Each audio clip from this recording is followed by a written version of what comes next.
Okay, so I have no idea what and where Clash of Arms ended up hiding, if they ever published those optional rules in terms of magazines or anything. There's no linkage. Nobody's got anything to tell you what you got to go look for. But one of my viewers had a French copy of the game. And so I have a PDF of the French rules. Now, I don't read French particularly well, but my wife does. But you know, I can kind of understand French. I've taken some way in the past. But I was basically able to figure out the piece that I wanted to deal with, which is the Mule Trains. The General Lee rules are also here, but I'm not going to play with those, so I don't need to try to figure them out. It took us a little bit of effort. So the biggie here is these Mule Trains, the Union gets 2 per corps, I think. Let me see. Maybe it's... yeah, certain corps get 2 each, and the Reserve Corps gets 1. They move only 1 space per turn. If they're captured for being alone by the Confederates can then use them. There's no indication of that. I'd have to, you know, indicate that somehow. But and what they're going to do is improve the limited supply chain by a little bit. They allow the units to basically operate outside their normal distance, and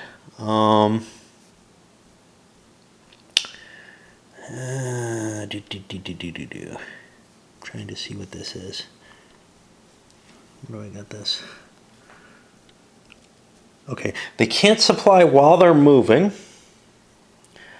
and let me see what they say. I thought I had a numbering here. Okay. Yeah, so each one can supply 2 divisions.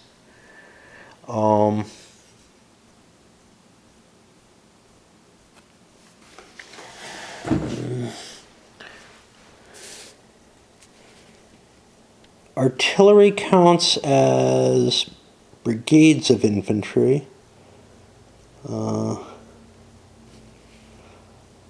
As do some of these others. Now, the brigade, the special, the dragoon unit.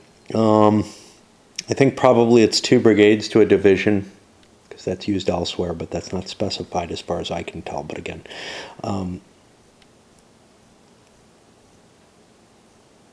and let me see. This is hard to read. Yeah. Okay. And you have to be adjacent, I think, or in the same space. Now, if you're in combat outside the normal maximum distance, the Union can choose to use supply trains, the supply wagon mules, to be able to be in combat supply. And each train supplies the same stuff. However, they're essentially eaten when they're used for combat supply. And if they are used for combat supply and eaten, they return back to one of the to the appropriate supply center that the Union's working on, which, if you're lucky, is going to be Chattanooga. So they give the Union a little bit more flexibility than would otherwise be present. So, yippee! Are they worth this effort? I don't know, but given that I have the counters, I'm going to use them and try to remember those rules as best as I can. The other piece that I have in here is the required optional units, but actually that may be already on here. Yeah, that's already on the sheet that I have. I think so. It's really a funny situation where the game is like, it's released as the same game, but there's a couple of rules that they hide. And this is not the only game in this series that they did this with. And it really is kind of infuriating that, you know, you're really not giving a lot. Yeah, I don't. What would I be okay with getting rid of instead? I don't know. But yeah, this is just different. I don't know. Like, I'm not sure, did they not have enough page space and cut those rules out with the intention of adding them? And in that case, what happened? You know, is it really the case that they were able to print that in the French rules but not in the English rules? It's just very, very odd to me. And given the quality of the paper that they have, you know, they print the actual specific game rules in a different quality. This is fairly cheap quality, the second edition rules. But this is what I'm kind of used to with these. And it's a nice, almost a parchment-y type feel. Like the map is beautiful and everything. Well, I don't know if it's beautiful, but it's got a wonderful texture to it. It's just so lovely to touch. I don't know, you know, I could see where it might be too expensive to do this, but a sheet of paper with those additional rules with, hey, these didn't fit, would have been awesome. If they're using it as a selling point for their magazine games because it didn't fit, or for their magazine, I'm really kind of disturbed by that. But anyway, there you have it. Particulars, there's only counters for the 4 core that are actually expected to operate on this map. The Burnside's army does not produce any.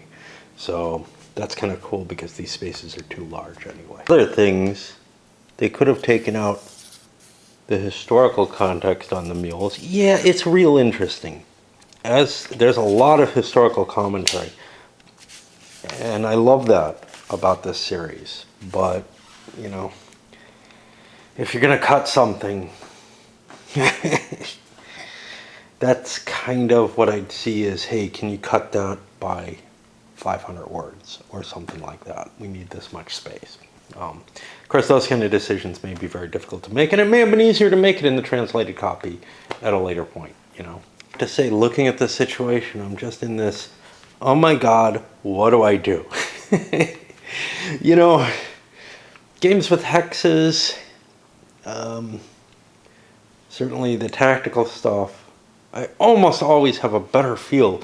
But this is a game that stresses maneuver, and whenever I hit a game that stresses maneuver, it's harder on me. I have 5 victory point areas I'd like to control. 1, 2, 3, 4, and 5. And then there's a half area there, and whatever. I need to get 3 of them if the Confederates are in minimal reinforcements. I believe I need to get all 5. With modifications, etc. if they're massive reinforcements. Now, relying on this as my only supply source for these units, the ones that use this come in later, I figure I can get here with these. Confederates aren't really contesting that. This is probably pretty easy to take.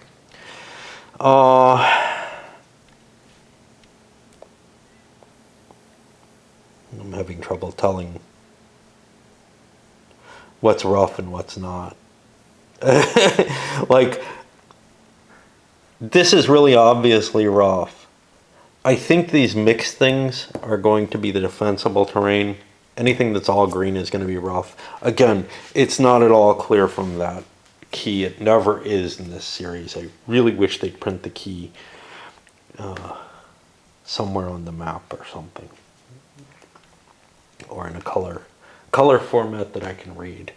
But yeah, so this one's a gimme. So I'm going to focus on Chattanooga, which makes sense. But how do I get there? What am I facing? I don't even know what I'm facing.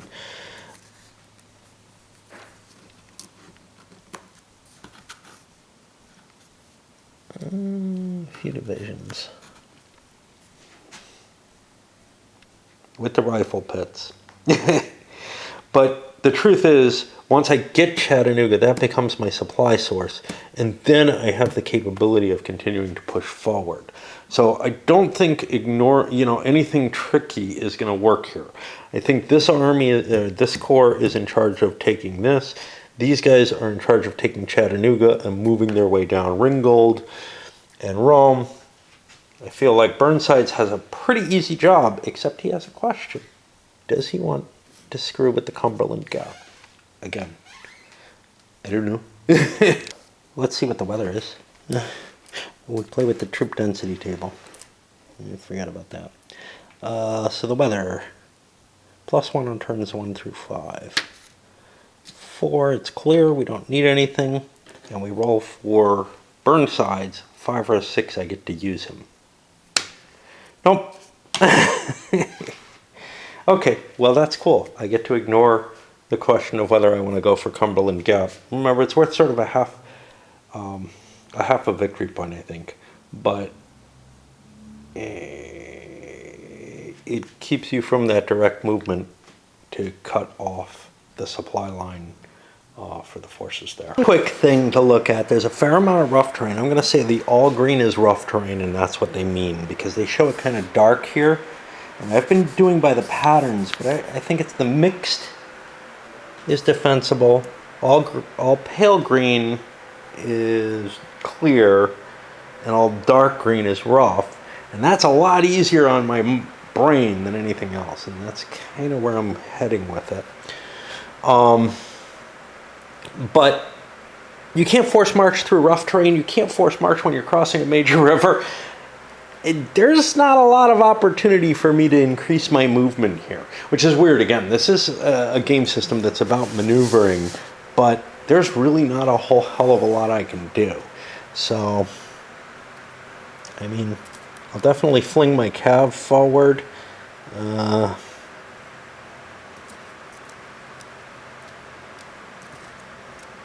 Don't have any there.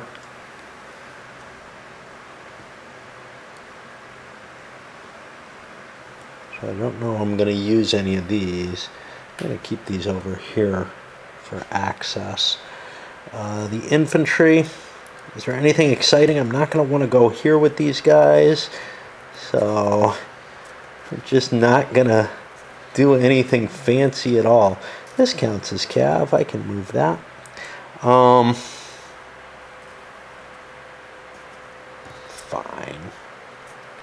I'll throw a couple of these there. And these guys have no cav with them at all. So yeah. Yeah, we're pretty much not able to do anything interesting. So there's kind of a, well, I guess we won't then. The rebels, the question is how I want to divide up the armies. I want to get them divided up as soon as possible for the more chances for them to, you know, coordinate. And I think I do want to divide the corps up, because I'm looking at something like, first of all, Polk sucks. But if I make Cheatham his own corps, then I have a better leader in one of my boxes. Now, you know, in one of the spaces on here, I can still have him stacked with Polk. Yes, it spreads out their force. They don't have as much oomph on any single wing of the battlefield, but I at least get that defense, the attack defense bonus. So I think I'm going to definitely put Chatham in charge of his own army, his own force, and that moves him here. Now, normally that would flip this over, but I don't have to worry about that because this is his own division.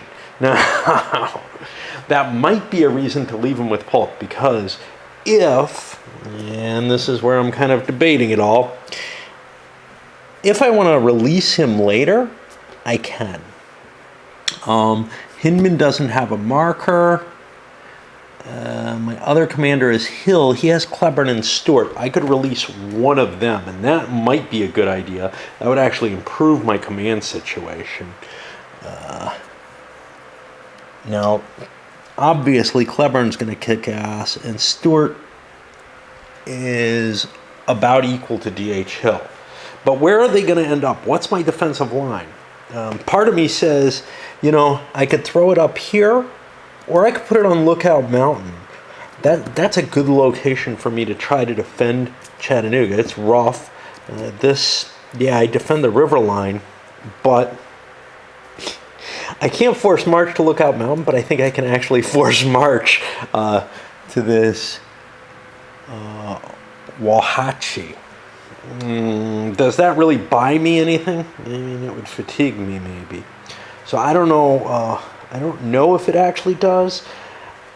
I think I want to cordon, but here's the danger.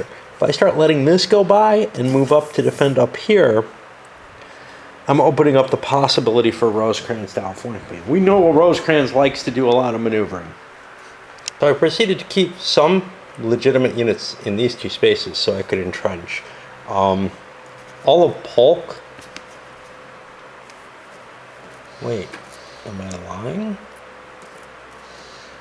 I actually can't entrench if I do that. I gotta leave somebody behind from Polk.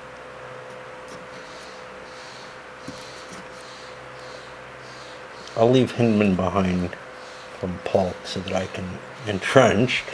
Probably want to move Bragg then here. This I don't want to keep in this way, but I've got D.H. Yeah, this is how I want it. I got D.H. Hill's command here, and these are kind of like this before they entrench. No big deal. I threw some dummies out here. They're not going to entrench. They're going to be pretty obvious because of that, but it could allow me to swap units and make something look surprising. And this forward unit, I didn't notice. I can't just cross into here. I got to go this way. Unless I want to go some ugly way. I don't think I want to be here. I'm not sure. So I couldn't have actually force marched all the way across. But I think I can force march next turn between those, through those, if I so desired. I don't think I do. Weather was clear, and we are done, except we have somebody on the board who has to roll. D.H. Hill, I forgot to roll his leadership check to see if Stewart becomes a most favored leader. And that will be based on D.H. Hill's offensive rating. You subtract 1, and so I rolled a 0. 2 minus 1 is 1. D.H. Hill has a 1, I believe. So that's sufficient that Stewart is now trusted. Now, this whole chart is not something the Union can look at. Yay, we started. This is always the biggest part, is like, with any game really, but with these games in particular, trying to figure out, hey, what do I want to do in this terrain? What's my big goal? What's my general push? Sure, I'm not completely filled out as to what my strategy is, but I figured out what that first hump is. I have to get to Chattanooga, and now I know how I'm going to try to do it. And knowing that, from the Confederate side, they're probably thinking, well, okay, the Union's not doing anything too weird. He's going for Chattanooga, Ooh, what I didn't consider was these guys. I sure the hell don't want to move that. But what else do I have? I have some cav here. Let me think about these guys for a moment. I don't think I want to push closer and make it easier for Burnsides to fight. I think I'd rather hit at the end of his supply line. I put my cav dummies down and moved here. I've actually got one cav in each. That's going to allow me to maybe, I don't know. It's not going to allow me much, but I chose not to bring the cav towards the main map for whatever reason. I'm not sure if that's wise. It kind of helps keep the Union honest. They're not going to be able to use dummies the same way. I can probe and get out of there, whatever. So that's that. That is the end of the first turn. And yes, I spent a lot of time getting there. Again, it takes a while to start figuring out what you're going to do in this game. I used to hate that. I especially hate it when I'm playing opposed. I don't mind trying to figure things out when I'm playing solo. I hate doing it when I'm sitting across the table from someone. I feel like I'm wasting their time. Here's a heat turn. I moved the Union forces crossing the river here. We've got some cav threat showing up there. Remember, you can't be shifting around into areas if there's no road going through them, if they're rough terrain for this scenario. So that's kind of a big deal. It always feels kind of funny. I mean, these are 20-turn games, but they're about the same size as like an S&T game from back in the day that I'm used to. Towards the end of the SPI era. You had a lot of games of this kind of size. This actually moves so quickly because there's so few pieces on the board. Once you kind of know what you do, you just push them around. And it's always kind of surprising to me. So on to the Rebs. Burnsides didn't get to move. And the Rebels did some jockeying around, getting ourselves into Chattanooga. We're hoping to be able to block things here as well, where the terrain's a little better, so we have river crossing or the Lookout Mountain. We don't want to leave Lookout Mountain alone. The threat of the Union Cav, though, means we have to cover Chattanooga right now. We're also worried about this potential, so, you know, we'll see. Remember, these guys are kind of moving around kind of blind, you know, with that double blind, so you don't know what you're facing. There aren't a lot of dummies on the board, though.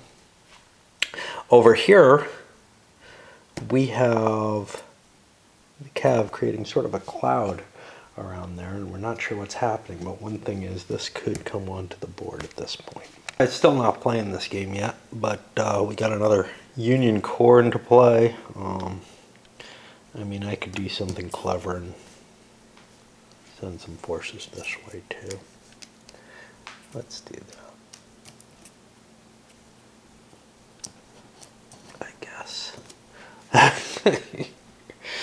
It's pretty obvious that that is not what's going on, because you see, I've got the supply trains kind of on the real units. So playing with those supply train rolls, they do kind of reduce your ability to hide things. Of course, you can use them as part of your dummy factor, but it immediately starts flagging the Union units as real or not, or as likely real. It's not guaranteed. See the Cav pushing forward. I'm going to try to explore a little bit better. Remember, the Cav doesn't have to pay. It doesn't have to cope with the regular supply rules. So, the weather improved. I don't know if I mentioned that, but anyway, after the Union moves, the Confederates actually decide not to entrench here and set themselves up with a line here. I'm going to have plenty of warning if one of those big commands starts heading that way. Onto Lookout Mountain, sending more forces towards Chattanooga. Remember, I don't have to dig in at Chattanooga. That's automatically dug into what quality, we don't know. But I want to get more forces there. Now, here's a problem, actually. Yeah, I have Clever in there. Great. Okay. Because my worry is that I have Polk. Part of his command is actually over here, which is somewhat problematic. So I may want Bragg not to go where he went. He's not terribly useful here. So I was here. He can move too. That'll allow me next turn to do some reassignments over there. And after I do that reassignment, that may throw the army into chaos. It's kind of neat. You have more flexibility with what your corps are, but every time you shift them, your army kind of doesn't really work right. And let's go. Wow, those counters are... stacks are falling every time. Very glossy counters. They tend to fall over. Not so much if you don't clip the corners. All right. Turn. I forgot to play the off-turn display Confederates, and I've moved the cav around a little bit, notably helping cover the river. Hey, it looks like there's a solid cordon on the river now. There isn't, but you know, at least it provides that illusion. And Burnside's is still not going to move this turn. The weather's clear, and I'm going to start the Union. You did a cav probe across here, revealed only one of the Confederate chits. I'm not going to stick around when there might be something there to ambush me. I'm pretty sure there's not, but I pulled back. What appears to be a consolidation here, it really isn't. These forces here. And you know what I haven't done? I haven't grabbed this yet. I don't know how important that is. Oh, I stepped away for a moment, and the sun is just at this perfect angle to totally make this impossible to see. I'm wondering if maybe I can see the board a little better this way. Throw my shadow in the way. One thing, I'm looking at the Confederate command rules to see if something's allowable. Which is, I have a couple of divisional commanders here, like Stewart and Chatham. However,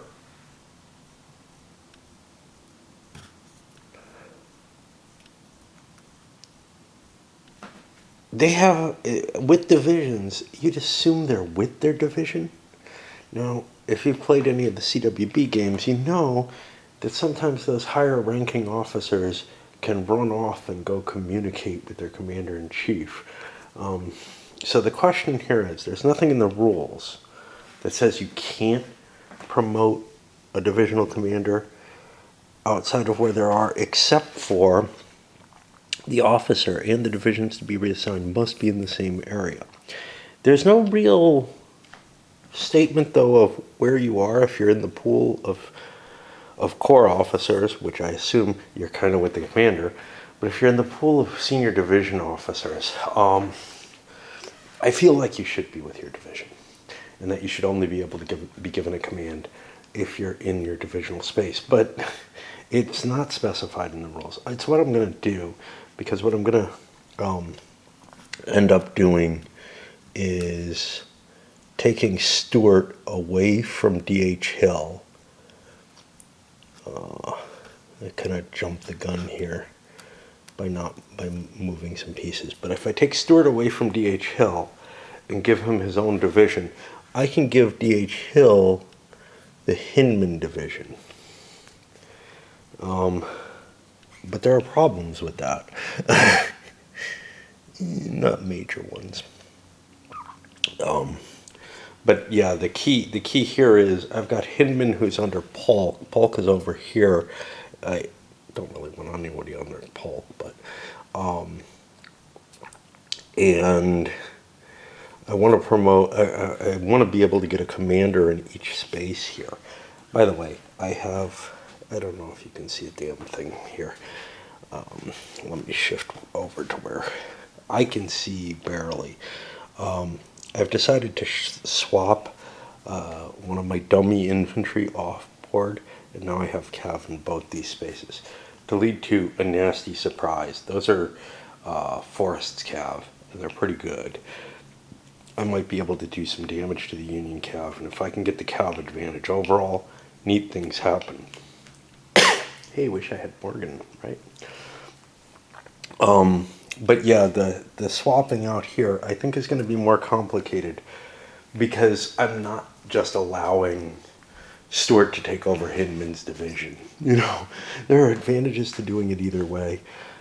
D.H. Hill already has forces under, in good standing.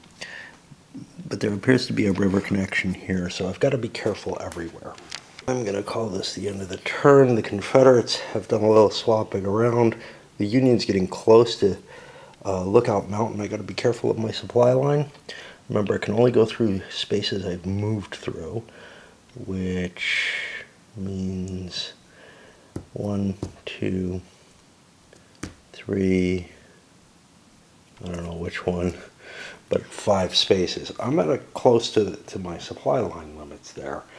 And these guys could cross the river and go into Chattanooga, but again, major river crossing is pretty nasty. These guys would be facing the rough terrain and entrenchment at Lookout Mountain. Next turn, we may see combat start. I'm not sure where it's going to fall. I kind of want to push right for Chattanooga, but I also don't, because like these guys are not going to be able to easily make it through Lookout Mountain. So they've got a couple of choices. They could either probe further down the line and try to come around this way. That sounds like the Rosecrans things to do. Or I could just launch an attack and try to get an early head-on assault, which, given that there's no entrenchment there, feels appealing. But that's where we're standing right now.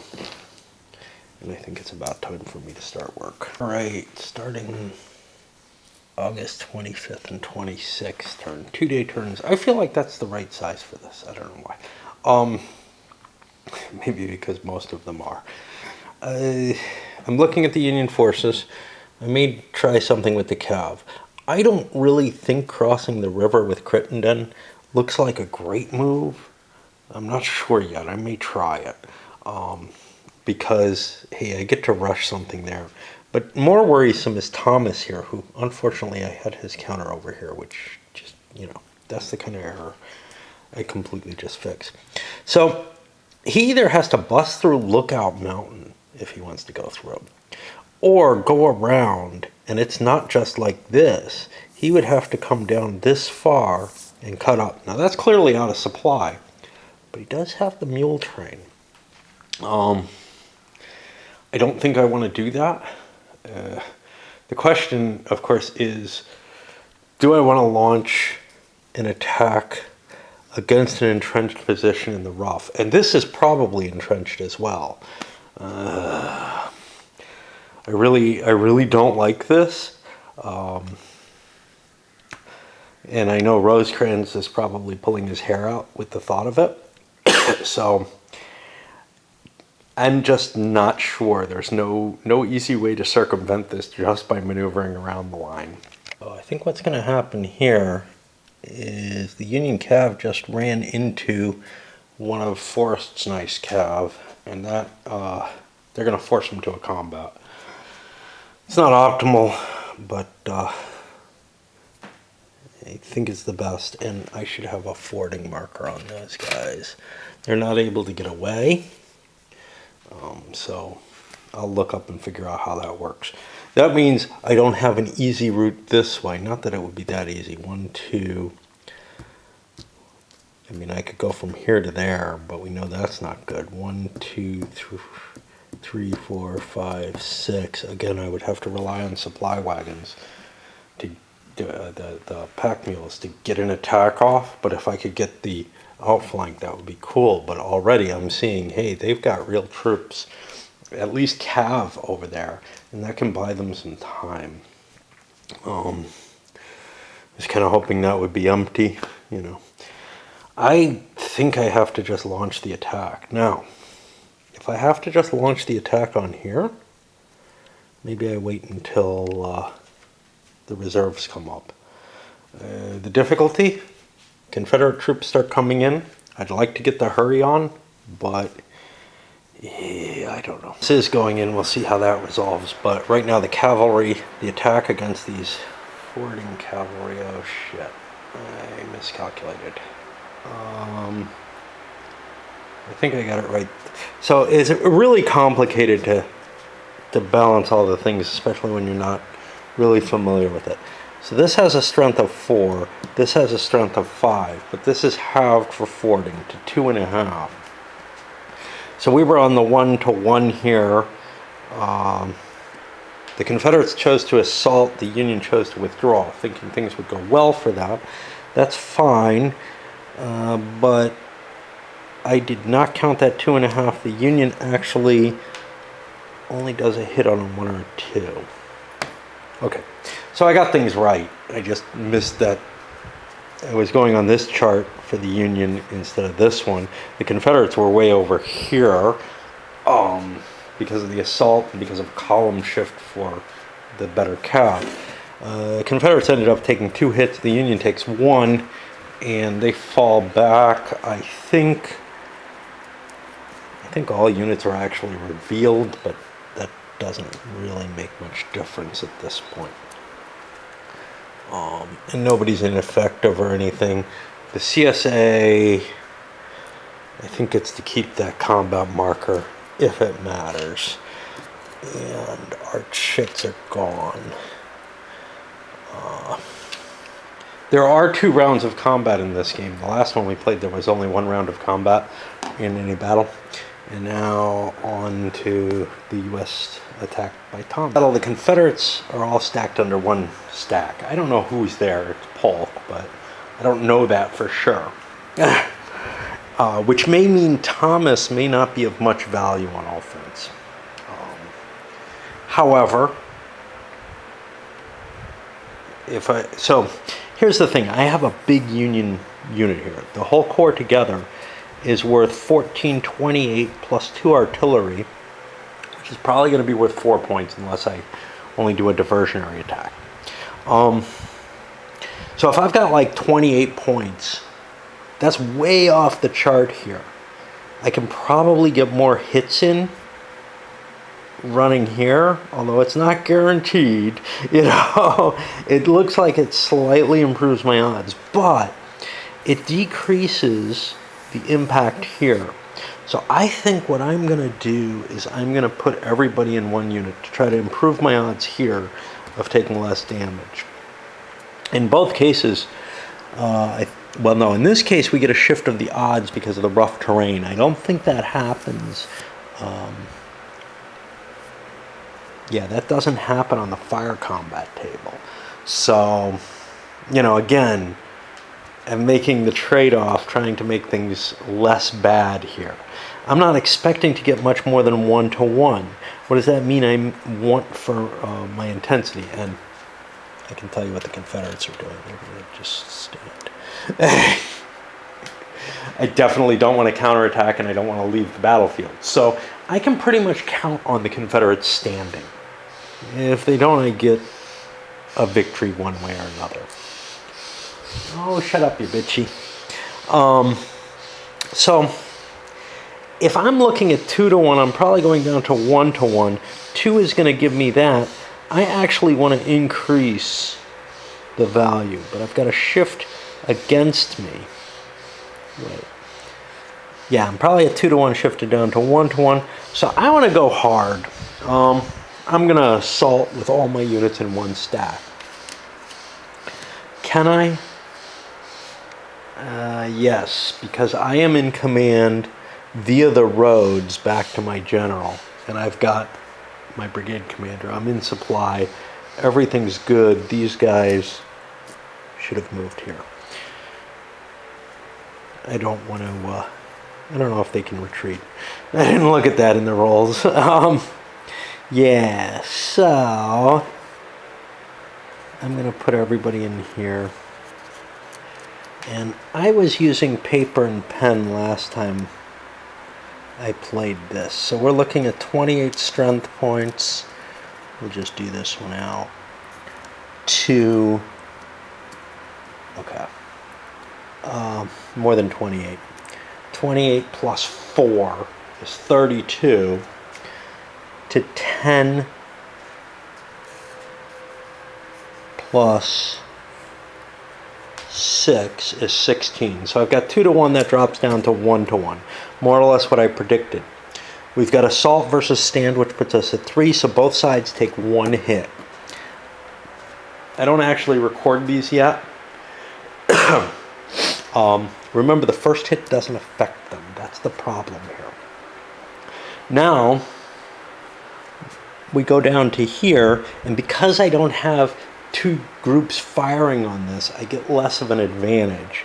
But the Union is going to be over on this chart, and the Confederates were at, I said 16, with a stand order. That puts them here.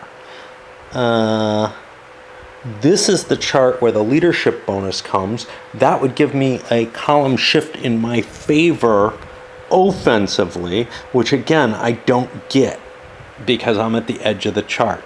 So we're looking at these two. And the Union only does 1, and the Confederates do 1. So the Confederates take 2 losses, which will round down to 1 because of this, and the Union also takes 2 losses, but they get to keep them. That's the first round of combat. I mark the results, and then the Union gets to decide if they want to fight another round. Now, here's the important thing. How many troops do I have here, and what is the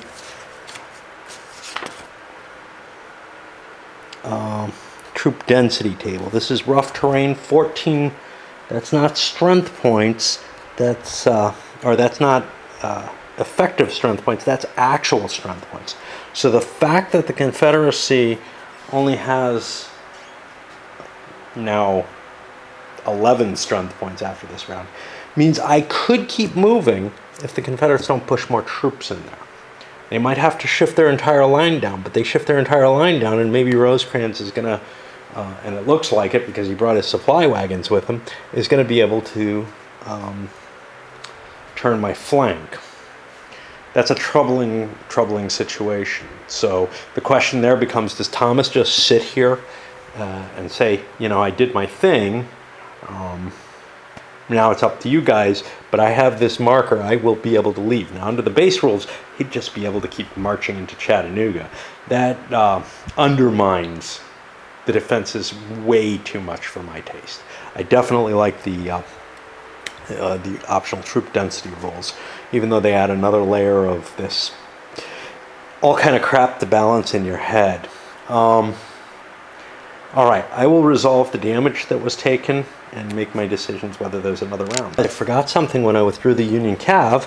They have to make a straggler check for getting out of there. So their current strength is, yeah, there's a lot to keep track of. Their current strength is, I believe, 6, which puts them on the nasty table. It's heat, so there's +1.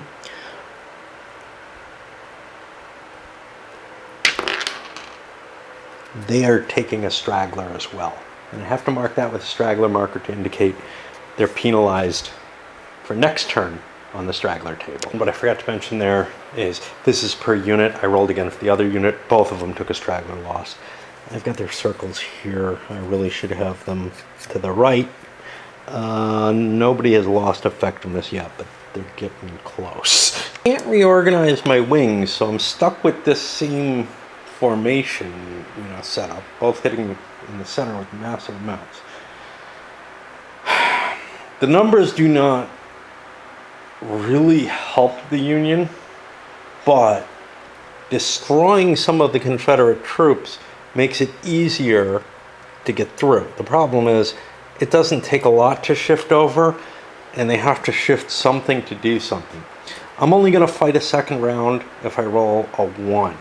If the Confederates do not want to counterattack here, they would be so massively outnumbered, and they'd be fighting in the rough terrain and everything, so that's no good. So that's the combat. It's enough to get the Union their marker, which provides a threat, and that'll put it to the Confederate turn. Okay, so let's just flip these guys. Nothing happened over there. Burnside just doesn't want to do anything.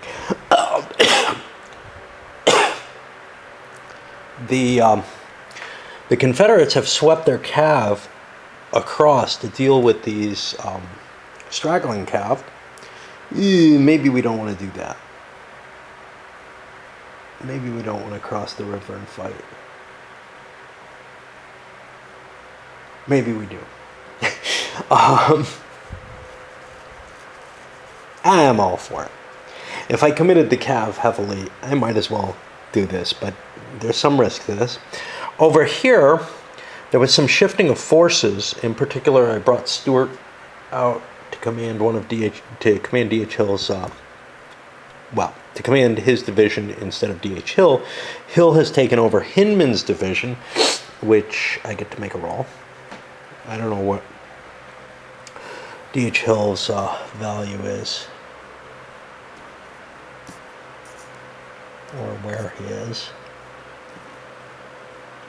That ain't him. Yeah, you can see Polk moved. D.H. Hill means I need a 1 or 2. Okay, so he did not get his new command integrated properly, which means if the Union attacks here, which they can, I'm going to be 3/4 strength or something like that. Over here, I don't have to attack. Now, do I have 14 strength points there now? Because I shifted things in. I do not, which means the Union could move out of supply into Chattanooga. That's no good. That's why I need my mule trains there. So this actually doesn't help me too much. I'm used to the, hey, I don't need no stinking supply chain from the Mississippi fortresses, which is kind of the first one I played in this recent set. We switched Polk out here because, honestly, if the Union is attacking across here or something, I'd rather have crappy Polk in charge. Having Cleburne in charge here is going to help my defenses a great deal, and I think the Confederates have actually done a lot of good. I'm not going to launch an attack here. If I don't launch an attack, the Union doesn't get to do a counterattack, so we go over to the cav. Know the 2 counters that went in here and exactly what happened. I can calculate out with the Confederates that I have a 1-to-1 attack here. The Union probably would be able to ascertain the same by knowing the counter mix, but they don't really know. With a 1-to-1 attack, that's including the river crossing penalty, we have some problems. Oh, this is defensible terrain. I didn't count that in over here. Whoops. Okay. With a 1-to-1 attack, that'll drop me down to 1-to-2. I don't really want to upgrade much, so I'm going to go for diversionary and hope that firepower does me something, but is that even valuable? Well, it lets my cav cross over and be kind of loose cannons over there, which could really disrupt the Union supply lines and make it hard on Rosecrans. That's my main reason for being here. I'm good with that. The Union, they don't want to counterattack because they lose the defensive bonus of the train. Yeah, I'm an idiot about that kind of stuff. They certainly don't want to withdraw. So theirs is fixed. And now we flip them over. These straggler counters don't matter much. Okay. And what I counted is we're 2 off there. That means 12 strength points, halved and halved again, gets me down to 3. Over here, Minty Fresh is 2 strength points. That drops down to 1. Wilder is 2 strength points, so we're 3. It's 1-to-1. We got the river crossing in play. We've got the attack orders picked, which is going to put it at 2. And that's going to cause a casualty to the Confederates, which is not a good thing, but okay, but we're still both at 3 firepower here. And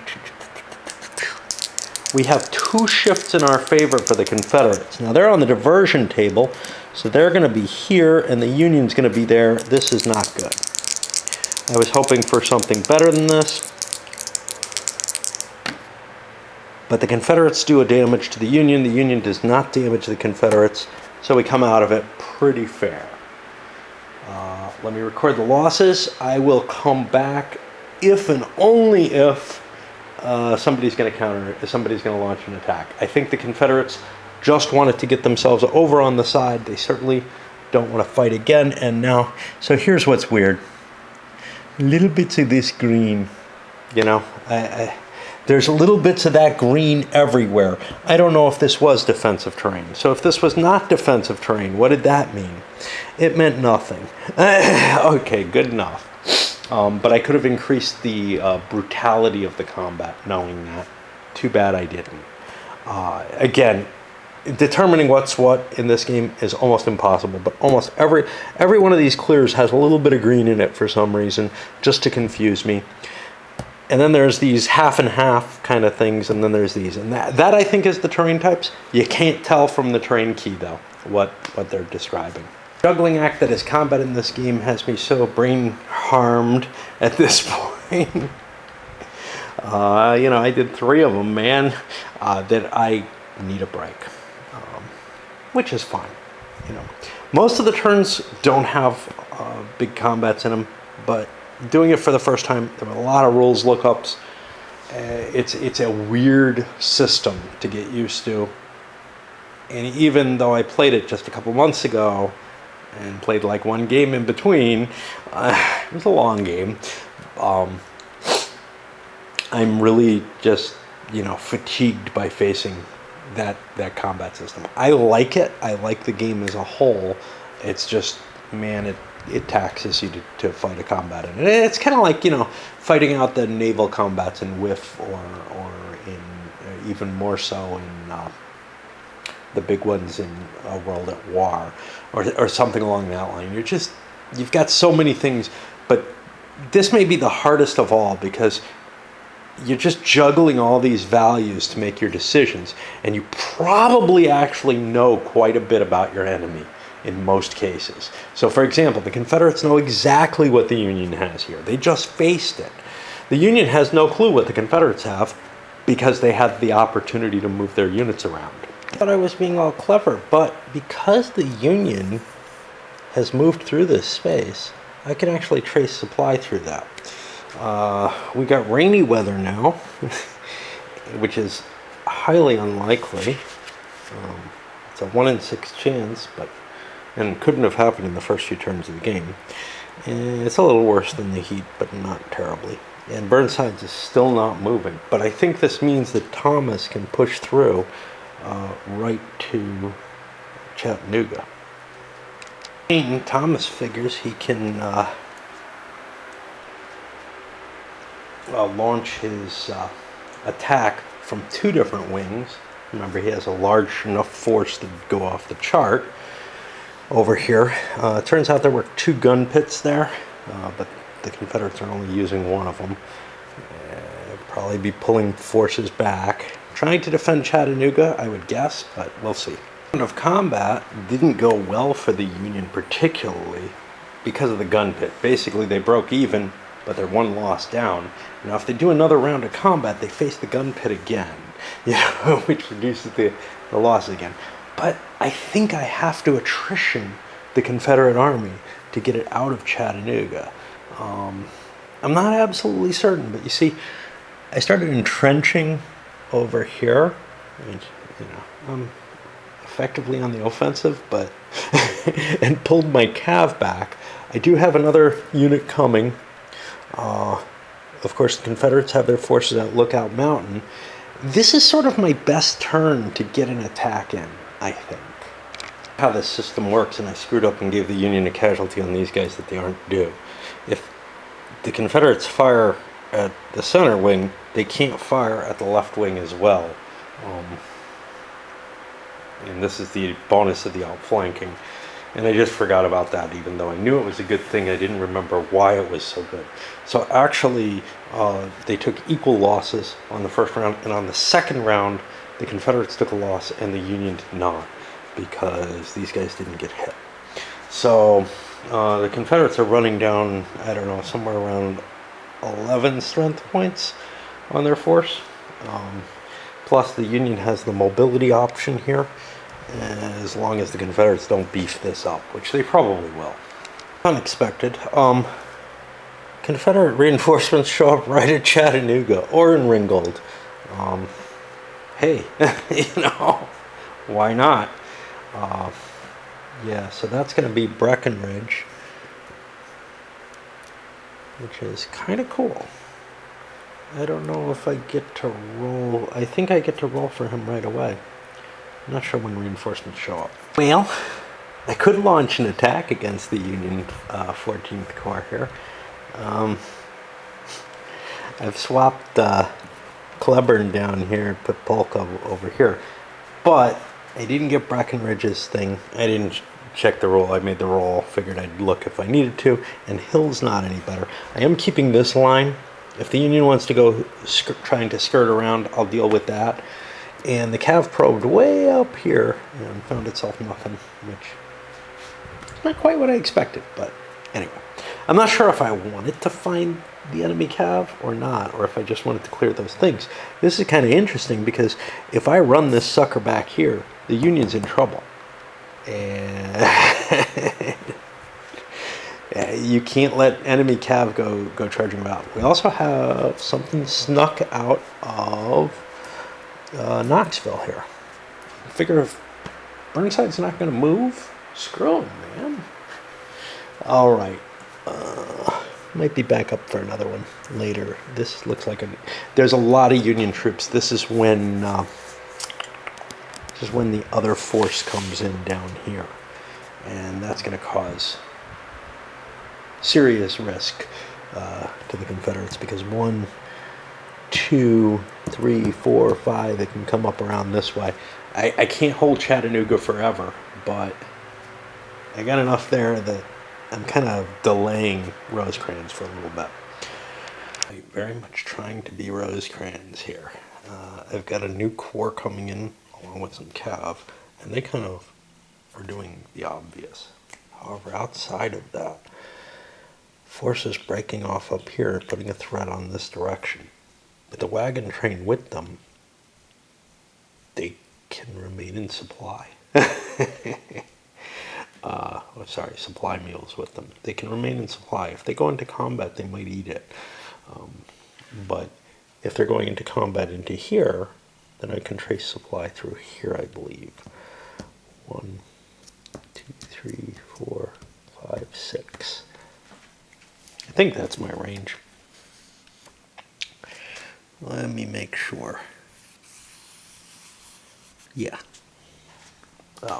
That's the limit. Oh, look who moved.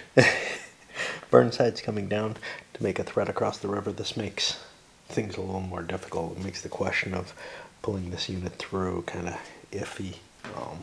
Makes the whole issue of having stripped my Cav over here more questionable. I may end up losing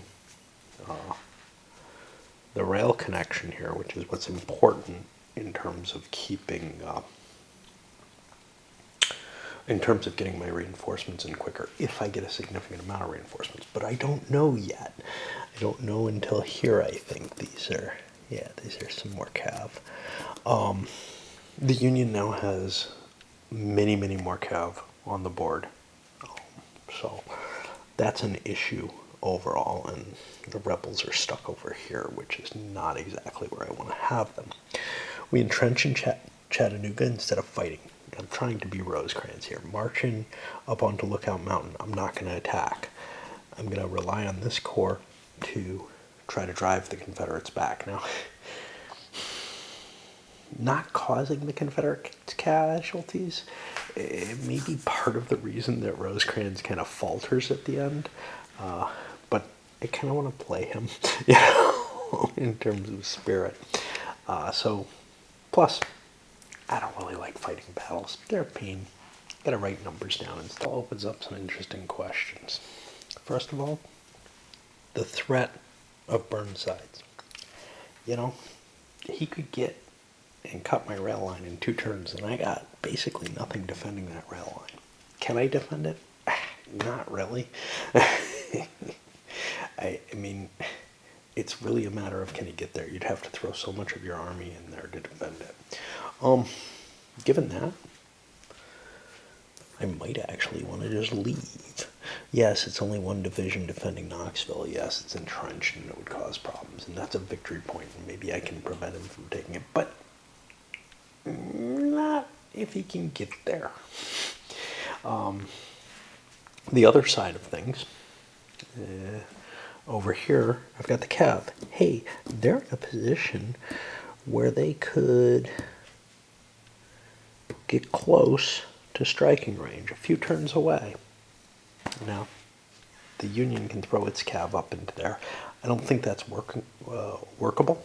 I think I've got to get my Cav back on that map, you know.